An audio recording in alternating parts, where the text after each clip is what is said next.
origins of homosexuality, people who have people in their family who are homosexual or aberosexual saying, I want to understand this. Can you please tell me where this is coming from? I did not have the vocabulary and sufficient information up until I encountered diabolical narcissism to be able to explain the roots of homosexuality and aberosexuality to my satisfaction. I now do, and there will be an entire module in this presentation on that topic. Diabolical narcissism is the cause of the destruction of proper aesthetics and the inversion of beauty and ugliness in the world. This is an aspect of diabolical narcissism that for me, when I came across this in my research, was absolutely jaw-dropping. And again, we'll have an entire module dedicated to that. It's fascinating. Diabolical narcissism is the cause of the psychopathic behavior we see rampant among politicians, the military, and the bureaucracy. It pretty much is the explanation of all macro psychopathic dynamics that we're seeing in the world today. Diabolical narcissism is the cause of psychopathic behavior rampant among the financial and corporate executive class. So going back to, my original nemesis, if you will, John Corzine and these financial executives, I understood immediately that these people were psychopaths, but you still can't fully understand is how is it that people can be so evil? How is it that people can be so callous? And diabolical narcissism explains all of it. Diabolical narcissism is the cause of the Musloid culture. Just a few minutes ago, while we were setting up to record this presentation, I was reading a piece that a woman had wrote in which she kept asking the question with regards to these rape gangs and so on and so forth, and executing women who were raped, throwing people off the top of buildings, so on and so forth. And she kept asking the question, how can these people be so evil? How can these people do these things? If you don't understand diabolical narcissism, there's no satisfactory answer to that question. Diabolical narcissism explains it and explains it clearly.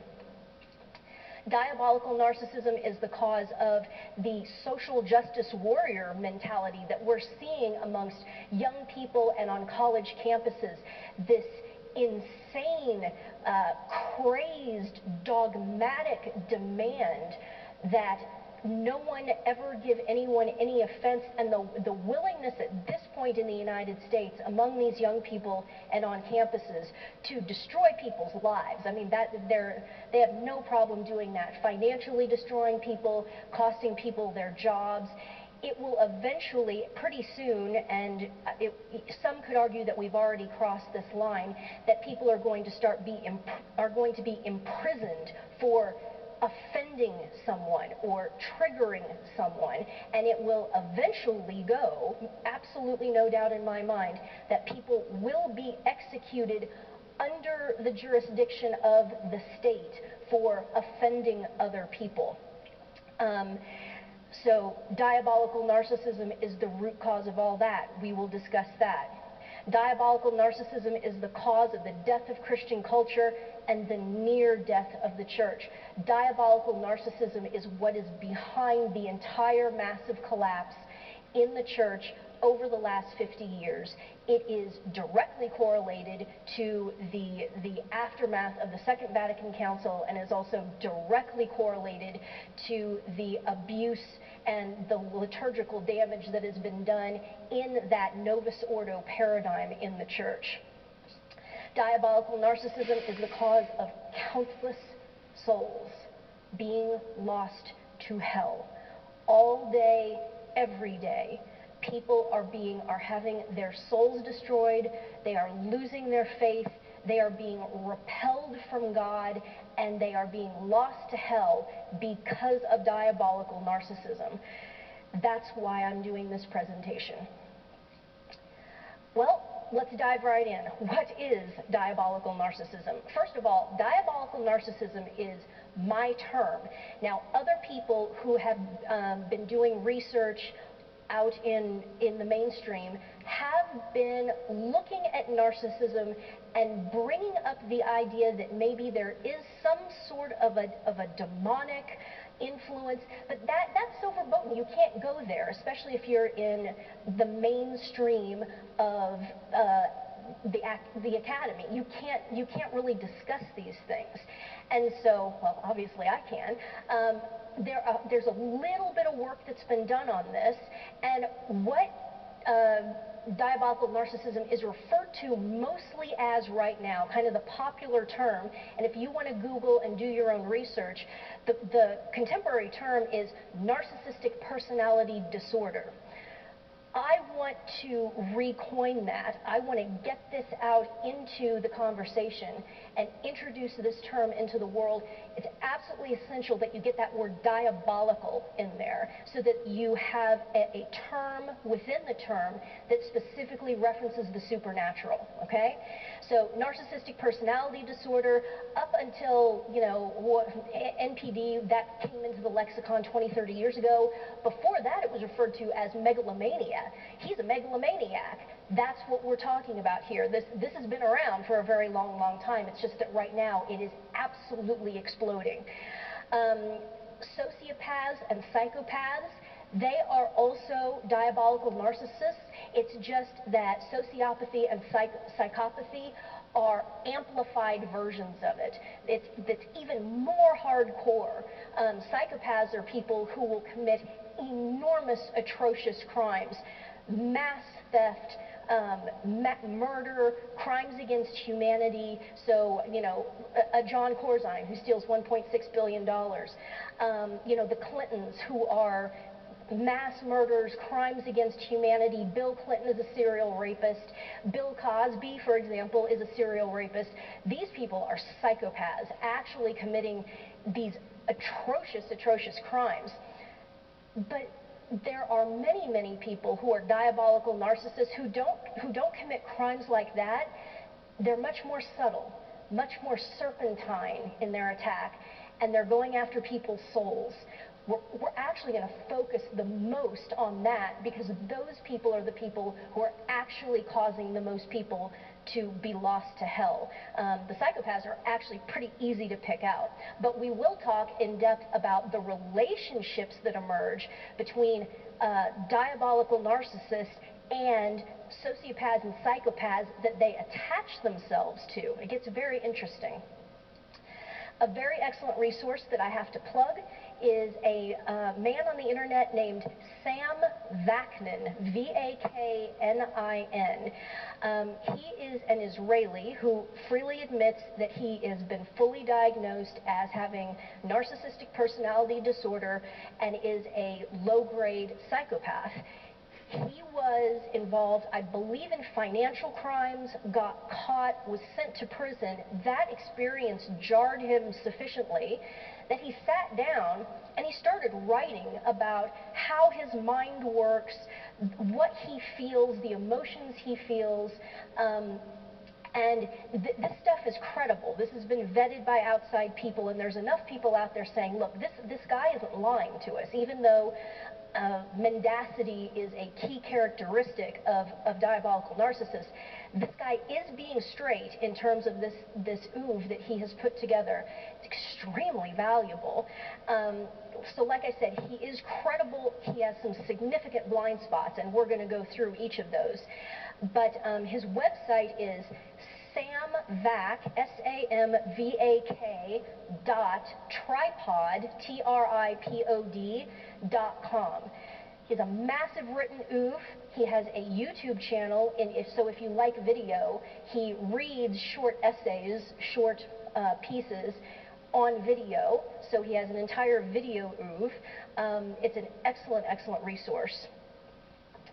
We will begin by discussing narcissism in terms of contemporary baseline psychology. Now, baseline mainstream psychology is massively flawed, and I personally don't recommend that anyone even engage it at this point. I think there's some psychiatry when people have actual legitimate chemical problems in their brains that medicine can address. But then, getting into the whole, and we will discuss this later, all of these antidepressants and so forth, that's quackery. but there is some legitimacy to medicine dealing with chemical processes in the brain. Put that over on the side. That's not what we're talking about. Let's talk about psychology. Psychology is massively flawed, but we'll start defining this in their terms just to get rolling.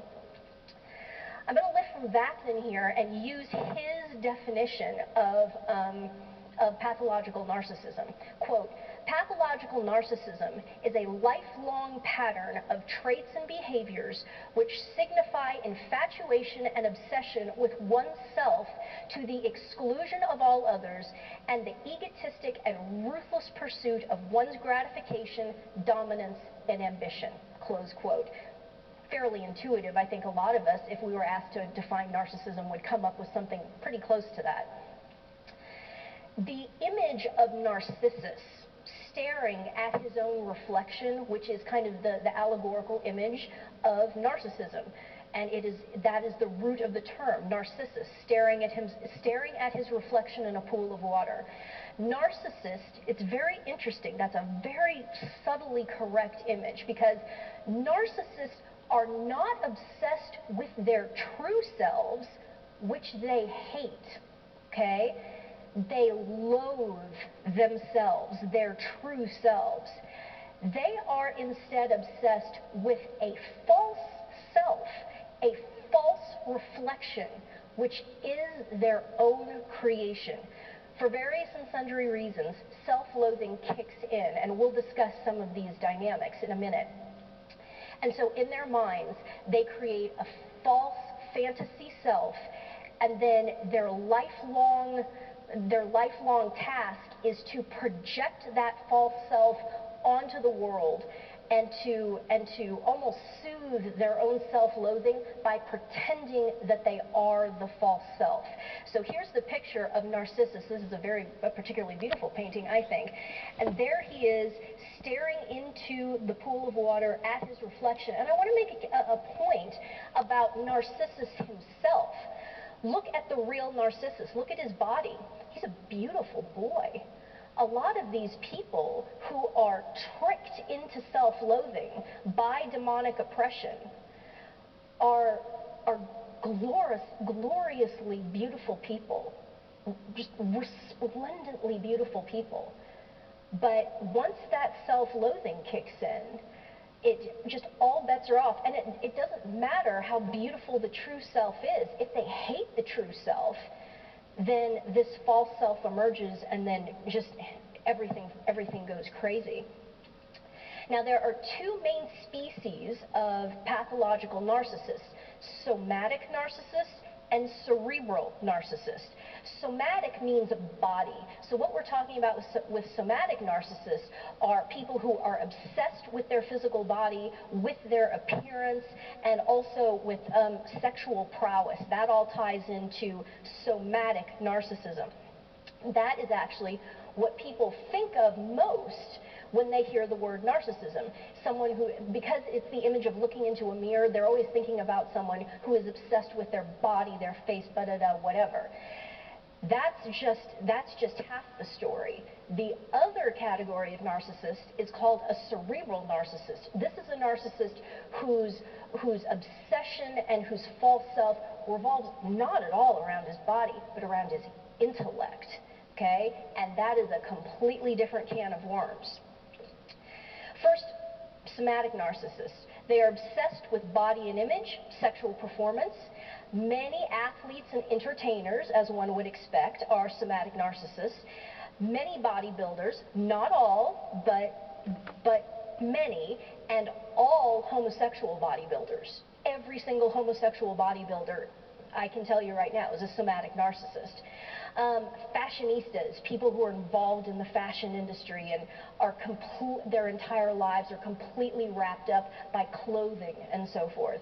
The black culture today, what I call the rap hip-hop culture, complete somatic narcissism.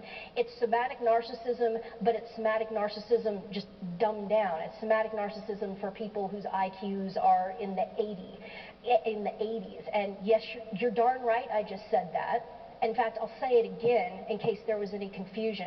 The black hip-hop culture is a culture of somatic narcissism dumbed down, catering to people whose IQs are in the 80s. You may quote me on that. Please be sure to spell my name correctly if you do. That is the truth, and I have no fear of saying it. And I guess right now the most specific micro example of somatic narcissists is this phenomenon of these Kardashian people. These people are obviously diabolically evil somatic narcissists, and probably, in my opinion, the worst among them is the mother. A woman who has pimped out her own children, who has encouraged her own beautiful children to mutilate their bodies with, injections and plastic surgery in order to, inflate their backsides and things like this. A woman who has encouraged all of this truly despicable behavior and enabled all this in order to make hundreds and hundreds of millions of dollars off of it. Kris Kardashian, in my opinion, is one of the most despicable human beings on the planet, and she is the quintessence of a diabolical somatic narcissist. Now, cerebral narcissism.